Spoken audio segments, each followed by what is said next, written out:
éternuement, ce qui fait que j'ai les yeux explosés.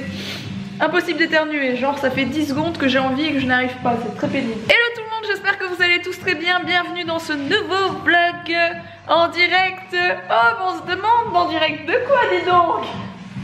En direct des travaux. Alors Alex est en train de débarbouiller la pièce, j'ai envie de le dire comme ça. Et il prépare les supports. Il prépare les supports, oui, c'est un terme très professionnel d'appeler les murs les supports. En gros, je fais le ménage. Et il va commencer à peindre le plafond, donc ça va être très cool. C'est pour ça qu'il nettoie les murs, oui, il a nettoyé les plafonds, enfin cette semaine les plafonds ont été nettoyés. Voilà, bon ça c'est un petit peu le programme de cet après-midi, parce que je vous prends un après-midi aujourd'hui. J'ai fait pas mal de ménage dans ce qui est notre ancienne cuisine. J'ai déjà mis ce que je pouvais mettre dans les meubles qui sont déjà fermés. Pour ceux qui se demandent pourquoi on a mis déjà l'électroménager, etc. Pourquoi je mets déjà des choses dans les placards, ben tout simplement déjà pourquoi c'est toi qui as commencé. C'est lui qui a commencé à mettre des trucs dans les placards. Pourquoi? J'ai mis ma cafetière pour voir si les prises marchaient. C'est pas vrai, je vous jure, il a mis plein de trucs, il a mis tous les trucs pour le petit déj et tout à côté de sa cafetière. Enfin, oui, parce que j'ai commencé par la cafetière et après ça s'est enchaîné. Non mais déjà, soyons clairs, ça fait de nombreux mois qu'on est dans cette pièce. On avait clairement hâte d'installer tout ça.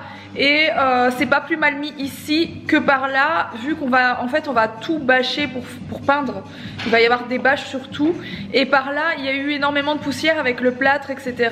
Et je vous ai déjà expliqué que c'était la galère avec l'ancienne cuisine.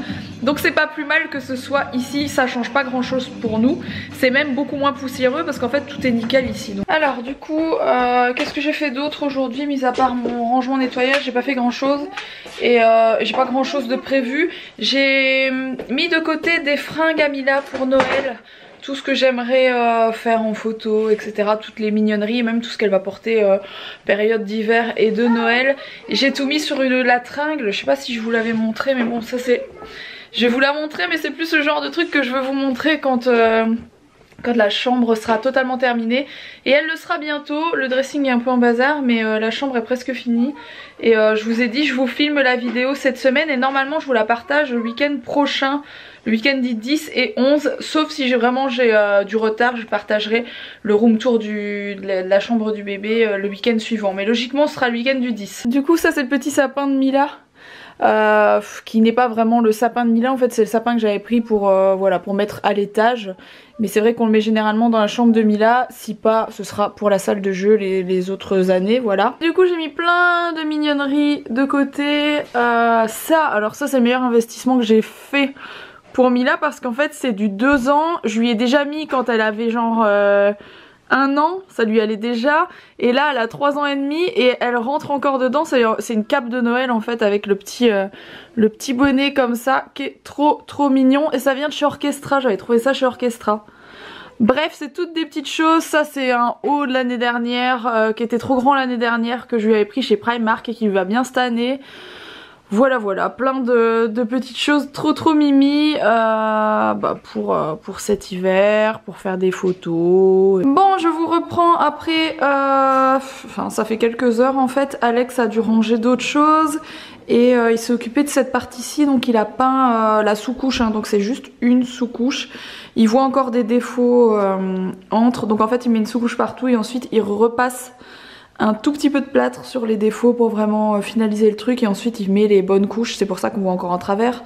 C'est juste une sous-couche, voilà. Pour ce qui est des plinthes, pour ceux qui se demandaient ce qu'on allait faire, Alex a acheté de la peinture spéciale, donc il doit légèrement griffer, enfin un peu poncer les plinthes qui sont un peu émaillées, et ça va enlever le vernis de la plinthe, l'émail ou le vernis, je sais pas en quoi elles sont faites, mais voilà, il va les repeindre en blanche avec une peinture spéciale.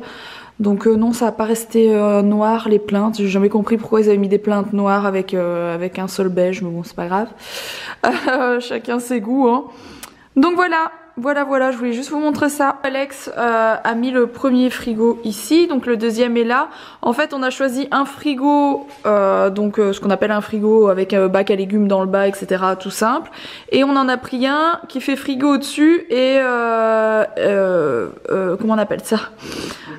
congélateur en dessous parce qu'on n'utilise pas forcément beaucoup les congélos nous, donc on n'avait pas besoin de plus.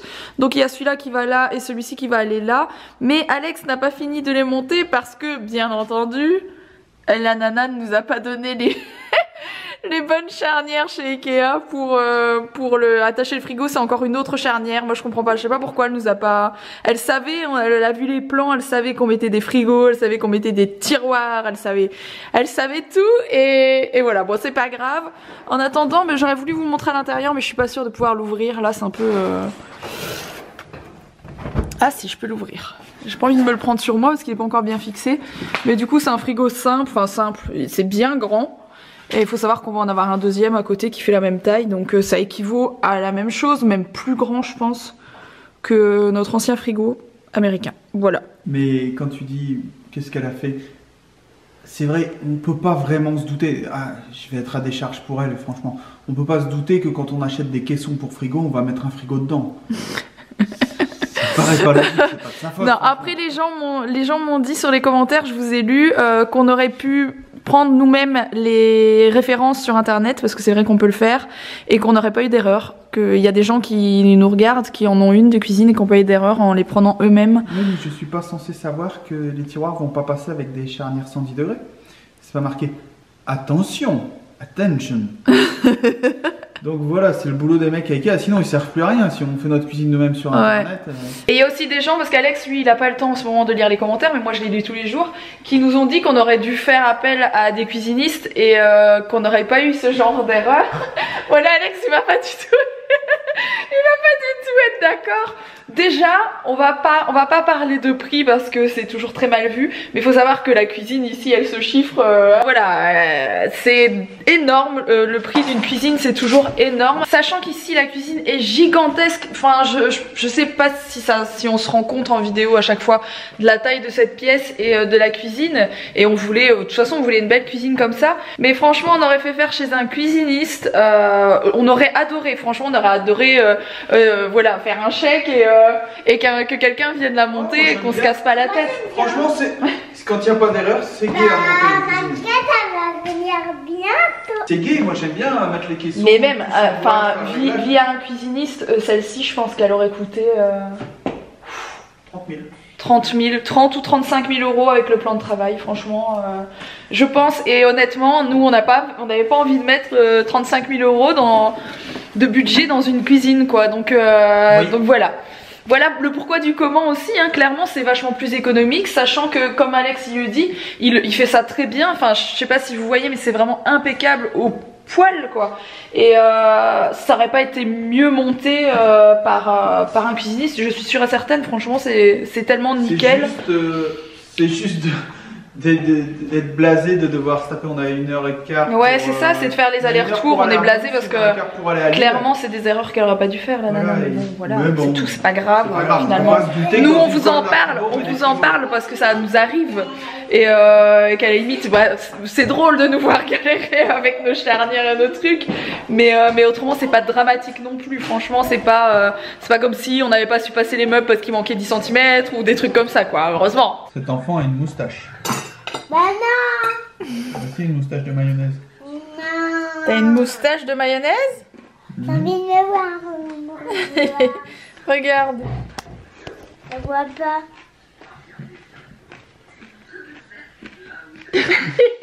Alex a voulu aller chercher des burgers à emporter. Crapule. Eh petite crapule. Sentez ça la caméra. Ah, sentez ça la caméra. Mais quelle chipie, elle a enlevé ses sockets, elle voulait que je les sente. Et là elle vous fait sentir à vous. Non mais n'importe quoi. C'est bien la fille de son père, hein, franchement. Mila, tu fais quoi? Je fais les boules de nez. Elle fait la toupie avec les boules de Noël. J'adore ça. J'adore ça. Bon, on est en train de faire quelques petites choses qui restent à faire dans la chambre, que je vous garde en surprise du coup pour... c'est la chambre du bébé, hein, que je vous garde en surprise pour la semaine prochaine. Et voilà, ça va être notre soirée bricolage. Il va peut-être falloir le trouver un prénom cet enfant. Mila, on l'appelle comment le bébé? What to fake? Comment? What to fake? What to fucky? Pas sûr que ça plaise à ta mère. C'est le nom d'une poupée LOL si ça tombe, parce que les poupées LOL elles ont des noms bizarres.